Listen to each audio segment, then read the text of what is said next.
오늘 우리에게 주신 하나님의 말씀은 신약 성경 빌레몬서 1장입니다. 주보가 잘못 나왔습니다. 빌레몬서 1장 4절에서 7절의 말씀입니다. 빌레몬서 1장 4절에서 7절의 말씀, 신약 성경 351쪽입니다.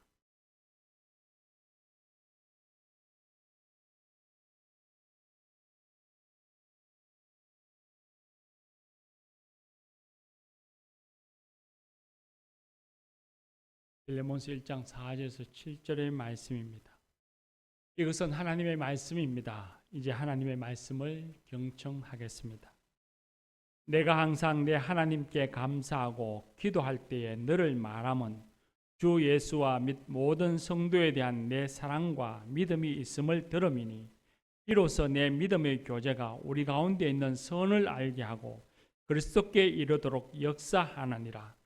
형제여, 성도들의 마음이 너로 말미암아 평안함을 얻었으니 내가 너희 사랑으로 많은 기쁨과 위로를 받았노라. 아멘. 이 말씀을 하나님이 은혜 줄 줄 믿습니다. 바울 중창단 찬양합니다.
우리는 주님 때문에 행복한 사람인 줄 믿습니다. 옆에 분과 한번 인사하십시다. 당신은 행복한 사람입니다.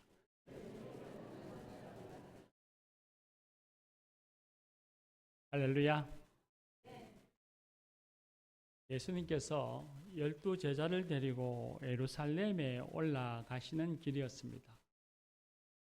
예루살렘에서 예수님을 기다리고 있는 건 화려한 면류관이 아니었습니다. 가시 면류관이었고 십자가의 죽음이었습니다. 예수님께서는 사람들의 죄를 용서하시고 사람들이 죽어가야 할 그곳, 사람들이 심판받아야 할 그 자리, 그것을 대신해서 죽고 고난받기 위해서 십자가에 올라가셨습니다. 그런데 함께 따라가는 제자들의 생각은 좀 달랐습니다. 예수님께서 예루살렘에 들어가시면 큰 권자, 왕권을 쥘 것이라 생각했고, 그리고 제자들은 그 왕권 속에 조금이라도 나도 권세를 가지고 싶은 욕망이 생겼습니다. 그래서 제자들은 서로 다투었습니다. 누가 크냐고, 누가 더 옳으냐고, 누가 더 나았냐고 다투었습니다. 예수님은 제자들을 위해서 십자가에 죽으러 가시는데 제자들은 그 예수님의 발걸음을 따라가면서도 누가 더 크냐라고 다투는 모습을 보였습니다. 교우 여러분, 예수님은 저와 여러분을 위해서 십자가에 죽으셨습니다. 우리가 받아야 할 그 심판의 자리를 대신해서 주님이 고난당하셨습니다. 그런데 우리들은 그 은혜 아래에 있으면서 주님을 따라가면서도 우리는 또 제자들처럼 누가 더 크냐고, 누가 더 옳으냐고, 누가 더 낫느냐고 우리는 다투고 있지는 않습니까? 서로 다투는 제자들의 모습을 보신 예수님께서 십자가에 죽기 전날 밤에 제자들과 함께 식사를 하시다가 자리에 일어나서 겉옷을 벗으시고 수건을 가지다가 허리에 동이시고는 앉아있는 제자들 한 사람 한 사람을 찾아가면서 대야에 물을 담아서 그들의 발을 씻겨주셨습니다. 그리고 씻겨진 그 발을 수건으로 깨끗이 닦아주셨습니다. 예수님 당시의 유대 사회는 샌들을 신고 다녔고 광야길이 많아서 밖에서 외출하고 돌아오면 반드시 손과 발을 씻어야만 식사할 수 있었습니다. 그리고 그 발을 씻기는 일은 종들이 하는 일이었습니다.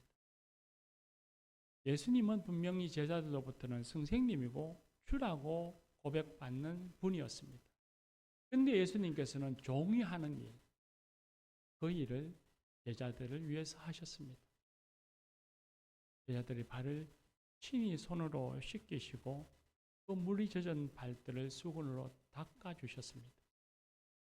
그리고 예수님이 제자들에게 말씀하셨습니다. 내가 주와 성생이 되어서 내가 너희들에게는 주님이요 성생이 되지만 너희 발을 씻었으니 너희도 서로 발을 씻어주는 것이 옳으니라. 내가 너희의 발을 씻어주었으니 너희도 나를 본받아서 서로 발을 씻어주는 섬김의 사람이 되어야 한다 말씀하셨습니다. 그리고 곧이어서 말씀하시기를 너희가 서로 사랑하라. 너희가 서로 사랑하면 이것을 보고 모든 사람이 너희가 제자인 줄 알리라. 나의 제자인 줄 알게 될 것이다 말씀하셨습니다. 서로 다투고 싸웠던 제자들을 향해서 나보다 남을 낮게 여기고 겸손히 섬기며 존중하고 사랑해야 한다고 말씀하셨습니다. 이 제자들에게 하신 말씀을 오늘 우리들에게 비춰보면 제자라는 하는 공동체, 예수님을 따르는 무리들입니다. 그 무리들은 오늘 우리에겐 교회고 오늘 우리가 섬기고 살아가고 지체로 있는 이 세움교회입니다. 세움교회 교인들 사이에 서로 다툴 것이 아니라 서로 사랑하고 나보다 남을 낮게 여기며 겸손히 섬겨야 한다고 주님은 그렇게 말씀하고 계십니다. 이 말씀은 요한복음 13장에 나오는 말씀입니다. 그런데 예수님이 서로 사랑하라고 하시는 이 가르침은 요한복음 13장 딱 한 장 그곳에만 나오는 말씀이 아닙니다. 신약 성경 전체를 관통하면서 주님의 가르침이 나옵니다. 내가 서로 사랑하라. 형제들아 서로 사랑하라 말씀합니다. 이때 형제라고 하는 건 혈육의 형제를 말하는 것이 아닙니다.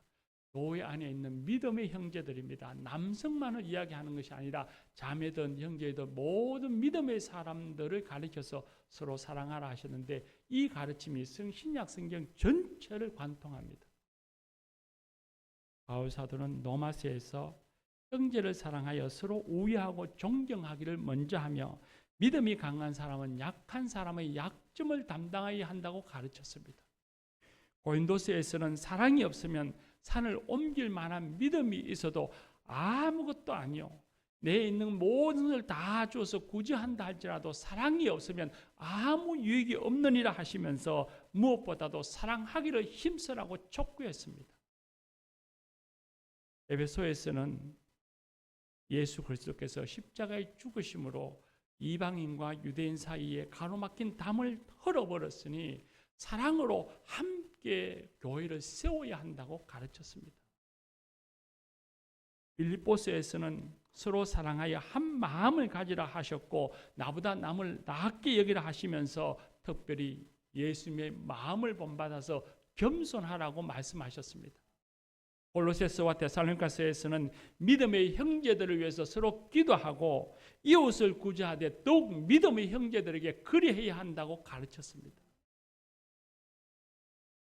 베드로서에 보면 베드로 사도는 형제를 사랑하며 불쌍히 여기며 겸손하며 악을 악으로 욕을 욕으로 갚지 말고 복을 빌라 하셨습니다. 사랑은 허다한 죄를 덮는다고 하시면서 사랑에 대해서 강력하게 말씀하셨습니다. 요한 사도는 말할 것도 없죠. 요한 사도를 사랑의 사도라고 일컬으니 그는 말하기를 하나님이 우리를 사랑하셨으니 우리도 서로 사랑해야 한다고 말씀하시면서 서로 사랑하면 우리 안에 하나님이 계시고 형제를 사랑하지 아니하면 보이지 않는 하나님을 사랑할 수 없느니라고 말씀하셨습니다. 야고보서에서는 야고보 사도는 말하기를 사랑이 없는 믿음은 죽은 믿음이요 거짓 믿음이라 했습니다. 히브리서는 예수를 믿는 믿음의 공동체를 향해서 말하기를 천국을 소망하며 살아가되 하나님 나라를 바라보며 살아가되 지금 발딛고 있는 곳에서는 서로 간에 사랑과 선행을 격려하며 살아야 한다고 가르쳐 주고 있습니다. 신약 성경에 나오는 교우들 간에 서로 사랑해야 한다는 가르침의 말씀들입니다. 여러분 들으시니까 제가 쭉 말하니까 좀 지겨우시죠? 목사님이 그냥 한 말씀 딱 하면 우리 다 알아듣는데 그걸 뭐 길게 성경을 다 구절구절 이야기합니까? 그러실지도 모릅니다. 맞습니다. 지겹습니다. 그런데 지겨울 정도로 주님이 끊임없이 우리에게 강조하고 있습니다. 우리가 들으면 다 아는 듯하고 지겹다고 여길 정도인데도 주님은 그럼에도 불구하고 쉬지 아니하시고 우리에게 계속해서 성경 말씀을 통해서 너희 형제들아 서로 사랑해야 한다고 말씀하시고 있습니다. 그만큼 교우들 간에 서로 사랑하는 것이 얼마나 중요한 것인가를 우리에게 가르쳐주고 있습니다.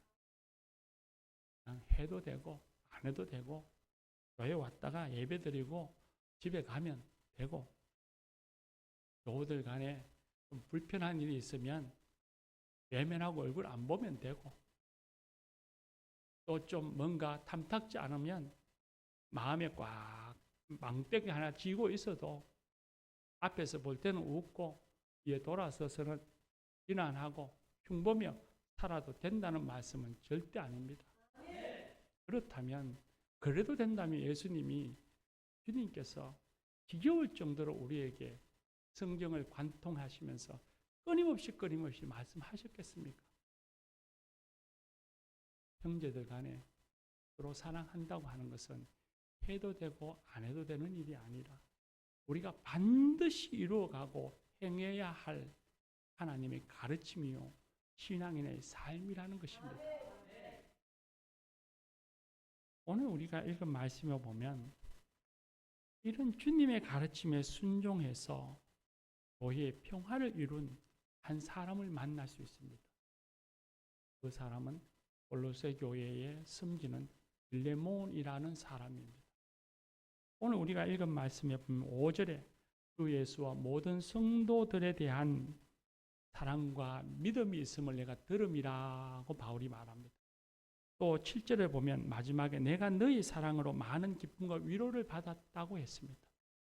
바울 사도는 지금 로마 감옥에 갇혀 있습니다.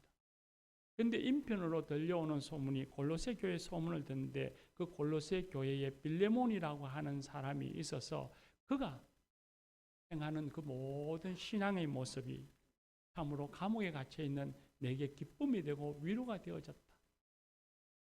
골로새 교회 소식을 내가 들으니 내게 기쁨이고 위로가 된다 하면서 이 빌레몬의 신앙의 모습을 칭찬하는 말씀이 오늘 우리가 읽은 말씀입니다. 빌레몬은 어떻게 주님의 화평을 이루며 칭찬받는 성도의 삶을 살았는지 여러분 궁금하지 않습니까? 6절 말씀에 보면 내 믿음의 교제가 우리 가운데 선을 알게 하고 그리스도께 이르도록 역사하느니라 했습니다. 빌레몬의 믿음은 자기만의 믿음으로 간직하고 있지 않았습니다. 그리스도 예수님을 믿고 홀로 의롭게 신앙생활을 하지 않았습니다. 교회에 와서 예배를 드리고 집으로 속히 교인들 얼굴 보지 않고 집으로 속히 달려가서 성경 읽고 기도하고 그러면서 혼자 의롭게 지내지 않았습니다. 여러 믿음의 사람들과 함께 교제를 나누면서 선한 공동체를 이루는 데까지 나아갔습니다. 2절 말씀에 보면 우리가 읽지는 않았는데 2절에 바울 사도가 이 빌레몬에게 하나님 말씀의 편지를 쓰면서 내 집에 있는 교회에 편지하노니 그렇게 말합니다. 교회는 교회인데 어떤 교회냐면 빌레몬의 집에 있는 교회입니다. 빌레몬이 자기 집을 개방해서 그 집을 교회로 사용했다는 말씀입니다. 빌레몬이 예수님의 사랑을 깨닫고 예수님을 영접하면서 자기 집을 개방해서 믿음의 교제를 성도들과 함께 했다는 것이죠. 이 당시 초대교회 당시에 대다수의 사람들은 요즘 우리말로 짓수로 표현하면 약 10평 남짓의 공간에서 여러 가족이 함께 부딪히며 살았습니다. 그런데 도시인 가운데에서 약 3% 정도는 그보다는 좀 더 부유해서 누군가를 집으로 초대해서 집의 공간을 내어주고 함께 모여서 식사를 할 수 있을 정도의 규모의 집을 갖고 있는 사람들이 있었다고 합니다. 이 빌레몬은 바로 도시의 그런 3%가 대속한 부유한 사람이었고 귀족층의 사람이었다는 것을 알 수 있습니다. 이 빌레몬은 그런 자기 집을 개방해서 교회로 사용했습니다. 그리고 그곳에 오는 사람들은 어떤 사람인가 하면 우리가 몰랐던 1세기 교회라는 책에 보면 주 50년 이후에 1세기 후반 기독교 공동체, 교회 구성원들을 살펴보면 대부분의 사람들이 사회 경제적 수준이 하루 벌어서 하루 먹고 사는 생활 수준이었다고 합니다. 누군가 남을 도우려고 하면 내가 한 끼 밥을 안 먹어야만 도와줄 수 있는 그런 사람들이라는 겁니다. 그런데 이 빌레몬은 이런 처지의 교인들, 자기와 사회적, 경제적 수준의 차이가 있는 사람들, 그런데 그런 사람들을 믿음 안에서 스스럼 없이 교제하면서 그들을 자기 집으로 초대해 와서 예배를 드렸습니다. 뿐만 아니죠. 예배를 드리면 그냥 예배 드리겠습니까? 그들에게 식사를 대접하고 그들에게 먹거리를 대접하고 그리고 평안한 공간을 만들려고 애쓰며 환대했습니다.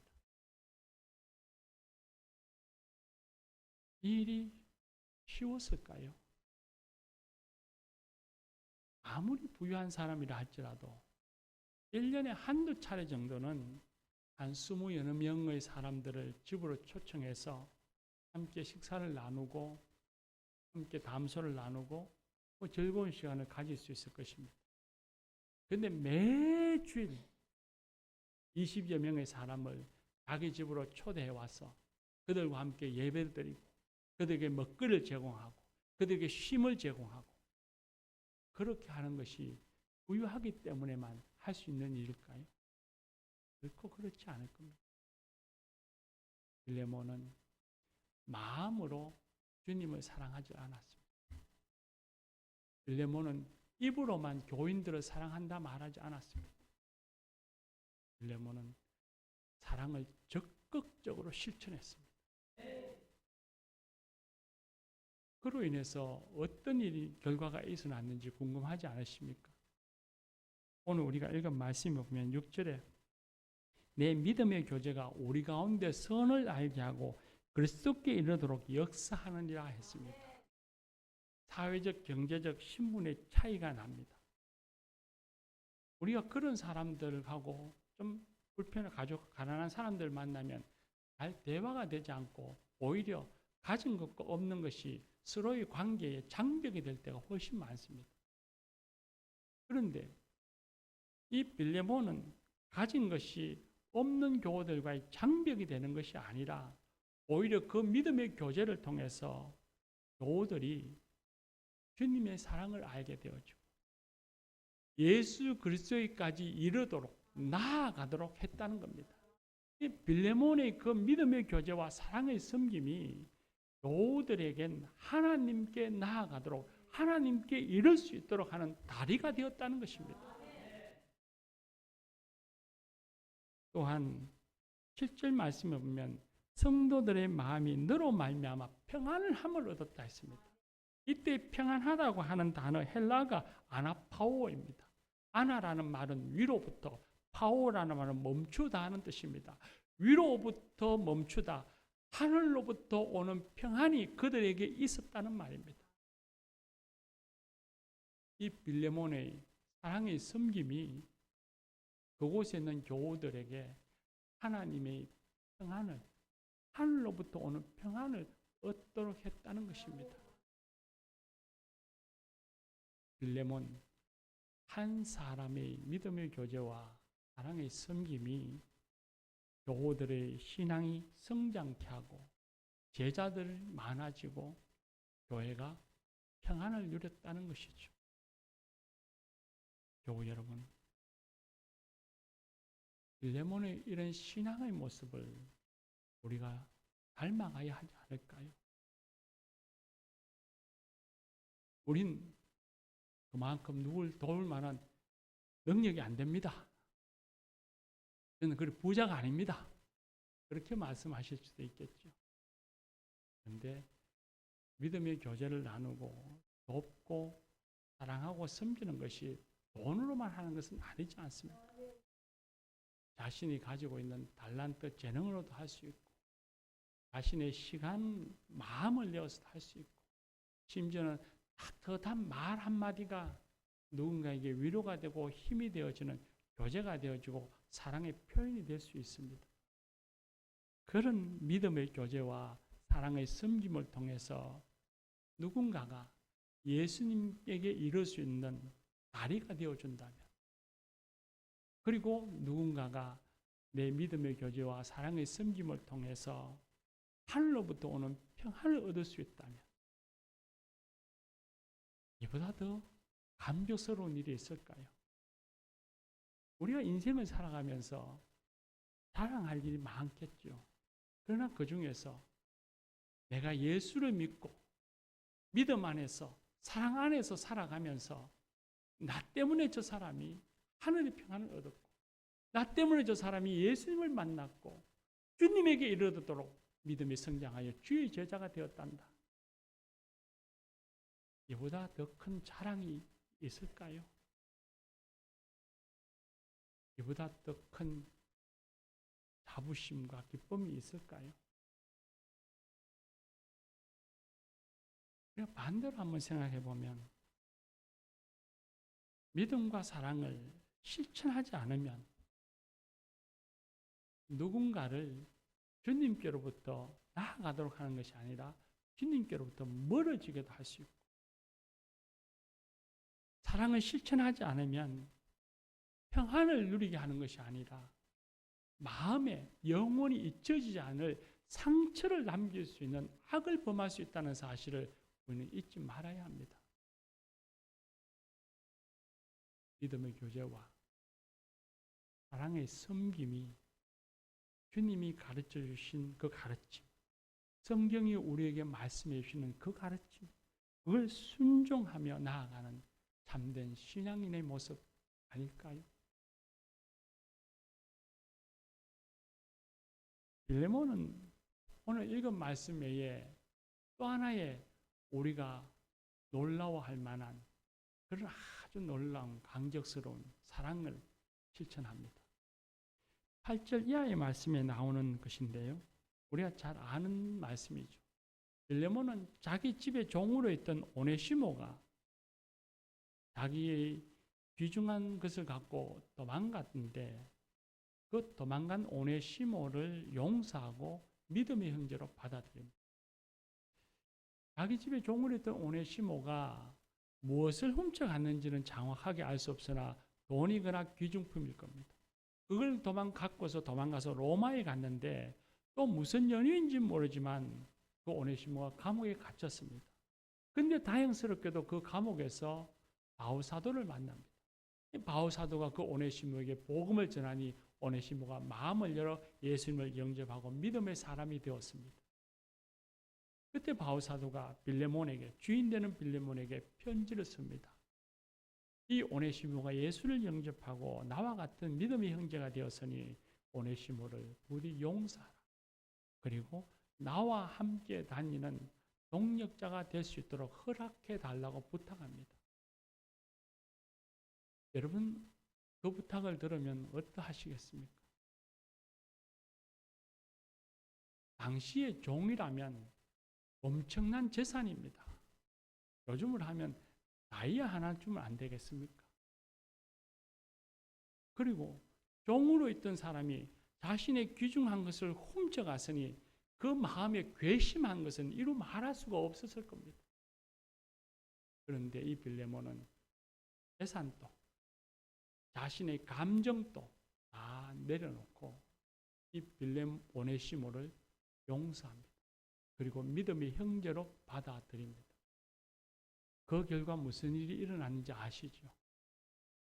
이 오네시모가 훌륭한 믿음의 사람이 되어서 바울 사도 전도하러 가는 길에 함께 다니는 동력자가 되었습니다. 빌레몬 한 사람의 용서가 하나님의 역사를 이루는 일에 사용되어졌습니다. 지금은 고인이 되셨죠. 이어령 교수의 보자기론이라고 하는 글이 있습니다. 그분에 보면 서양의 가방은 사각형이라서 그 안에 들어가는 물건은 딱 정해져 있다고 합니다. 사각형만 그 안에 들어갑니다. 크든지 작든지 간에 사각형 같은 것만 그 가방 안에 보관될 수 있고 들고 다닐 수 있습니다. 둥근 건 들어갈 수가 없습니다. 예를 들면 도자기 같은 건 절대로 그 가방에 들어갈 수 없습니다. 그런데 보자기는 어떤가 하면 보자기는 탁 피워놓고 둥근지 사각진 건지 뭐가 난 건지 크든지 작든지 그 안에 탁 넣어서 딱 매면 보관할 수 있고 들고 다닐 수 있다면서, 그래서 우리 한국의 보자기가 제일 좋다 하는 그런 이야기였죠. 근데 이 보자기론의 이야기를 읽으면서 저는 보자기가 복음 같다는 생각을 했습니다. 복음, 예수 그리스도, 그분은 우리가 부족해도, 우리가 뭐가 나도, 우리가 좀 자그마해도 그 보자기 탁 펴놓고 오히려 그 안에 쏙쏙 담아서 딱 메어서 보자기 안에 든 물건 되게 해주십니다. 하나님의 자녀 되게 해주십니다. 복음의 품은, 예수 그리스도의 품은 그렇게도 크고 넓습니다. 그런데 우린 뭐 그리 대단한 사람들도 아니고 뭐 그리 대단한 일을 하는 것도 아닌데 시기하고 비난하고 갈등하고 마음에 몽둥이 하나씩 갖고 있으면서 신경을 고추 세워서 관계를 갖고 있습니다. 주님은 그런 우리의 죄를 용서하시고자 우리가 죽어야 할 십자가의 죽음을 대신 지고 가셨습니다. 그런데 우리가 여전히 그 은혜 아래 살아가지 못한다면 주님 보기에 너무 부끄럽지 않습니까? 많은 세월이 흘러서 이제는 예수 믿는 믿음의 사람이라고 스스로 고백도 하고 예수님을 따르는 사람이라고 스스로 고백도 하는데 아직도 여전히 내 성질 하나 고치지 못하고 변화되는 것 하나 없다면 이런 우리를 위해서 십자가에 죽으신 그 고난받으신 예수님이 너무 불쌍하지 않습니까?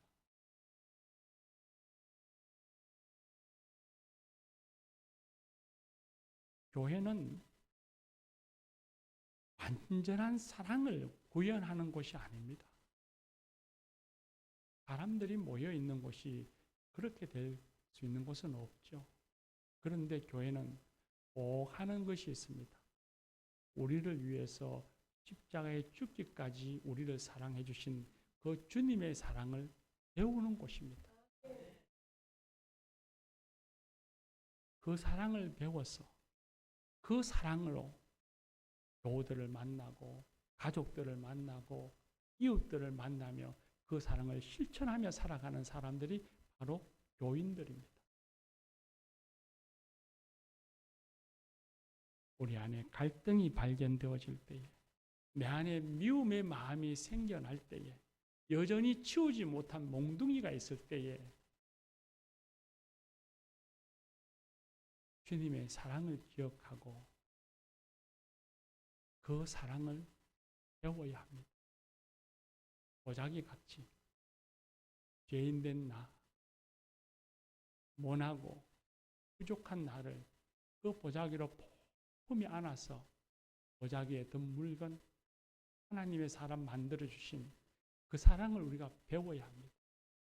그래서 우리도 보자기 같은 넉넉한 품을 가지고 그가 누구든지 좀 나와 다르더라도 좀 부족해 보이더라도 이해하고 용납하고 사랑하고 섬기며 살아가는 그런 저와 여러분 우리 교회 되기를 간절히 소망합니다. 기도합니다.